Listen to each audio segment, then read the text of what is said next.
आपराधिक गतिविधिमा संलग्न भएकाहरूले हात हतियार लिएर लुटपाट गर्नु सहित आगजनी गरेको विषय यहाँसँग कसैसँग छुपेको विषय छैन। निर्वाचन क्षेत्र नम्बर 1 मा अलिक बढी नै संगठित रूपले आपराधिक ढङ्गले घटनाहरू घटाइएका छन्। 7 अन्यको हतियार पनि थियो। मेरै गाउँमा एक ठाउँमा पहिला नवलपरासीमा हतियार सहित आएर घरमा आगजनी गरी लुटपाट मचाइएको जिल्लाका नेता तथा जनप्रतिनिधिहरूले बताएका छन्। जेनजीको नाउँमा भएको प्रदर्शनमा सहभागी भएका अधिकांश आन्दोलनकारी नभई लुटेरा र आपराधिक समूहका व्यक्तिहरू रहेको उनीहरूको भनाइ छ। संगठित रूपले आपराधिक ढङ्गले घटनाहरू घटाइएका छन्।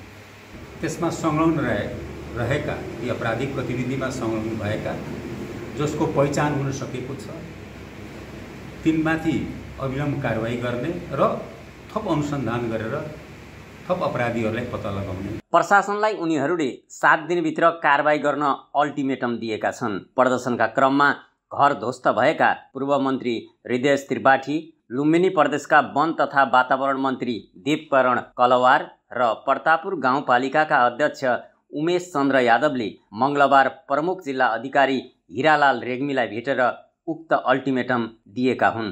आपराधिक गतिविधिमा संलग्न भएकाहरूले हात हतियार लिएर लुटपाट गर्नु सहित आगजनी गरेको विषय यहाँसँग कसैसँग छुपेको विषय छैन। अहिले हामी घरबार विहीन भएका छौँ, सुकुम्बासी भएर बसिरहेका छौँ। अहिलेको परिस्थितिमा हामीले त्यही न्यायको लागि प्रमुख जिल्लाधिकारीजीलाई के भन्यो भने ती आधार प्रमाणका आधारमा देखिएका त्यस्ता व्यक्तिहरू, अवांछित गतिविधिमा संलग्न रहेका त्यस्ता व्यक्तिहरूलाई अब 24 घण्टा पनि हेर्छौँ हामीले। तर अन्तिम अल्टिमेटम हामीले 7 दिनको दिएका छौँ। 7 दिनभित्र पनि त्यस्ता आपराधिक गतिविधिमा संलग्न भएका व्यक्तिहरूलाई यदि जिल्ला प्रशासन कार्यालय, जिल्ला प्रहरी कार्यालयले आवश्यक कारबाहीको प्रक्रियामा ल्याएन र हामीलाई सुरक्षाको प्रत्याभूति भएन भने 7 दिनपछि हामी बाध्य हुन्छौँ। बर्दाघाटदेखि विभिन्न नेता र जनप्रतिनिधिहरूको घर जलाउँदै आएका आपराधिक व्यक्तिहरूको समूहले हतियारसहित लुटपाट गरेको उनीहरूले प्रशासनलाई जानकारी गराएका हुन्। राति 8 बजे बर्दाघाटदेखि सुरु गरेर ठ्याक्क मान्य त्रिपाठीजीको घरसम्म पुगे र 7 अन्यको हतियार पनि थियो। मेरै गाउँमा एक ठाउँमा पहिला र घरमा जाँदाखेरि तपाईँको टोटली पहिला त लुटपाट गरे, त्यसपछि त्यो धारा तोडिदिए, पानी ट्याङ्की खोले, अनि त्यो घरमा आगो लगाइदिए।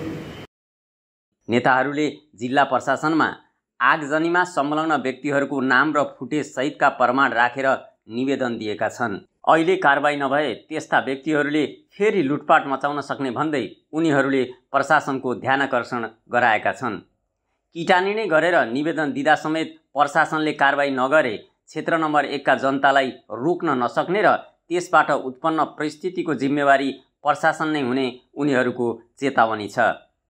हप्ता दिनभित्र त्यो कारबाहीहरू देखा परेनन्, अनुभूति हामीलाई हुन सकेन भने हामीले जनतालाई मनाउन गाह्रो पर्छ। किनभने सबै हाम्रा अहिले जुन ढङ्गको क्षति भएको छ त्यो क्षति देख्ने सबै मान्छेमा आक्रोश चाहिँ आम जनतामा आक्रोश चाहिँ बढेको छ। प्रतापपुर गाउँपालिका सहित जिल्लाको बर्दाघाट, पालीनन्दन र सुस्ता गाउँपालिकामा रहेका जनप्रतिनिधि र नेताहरूको घरमा समेत आगजनी र तोडफोड गरी संरचना र सवारी साधन ध्वस्त बनाइएको छ। यसैबीच घटनामा संलग्न व्यक्तिहरूलाई प्रमाणका आधारमा कारबाही गर्न नेपाली काङ्ग्रेस र नेकपा एमालेका जिल्ला नेताहरूले प्रमुख जिल्ला अधिकारीलाई भेटेर माग गरेका छन्।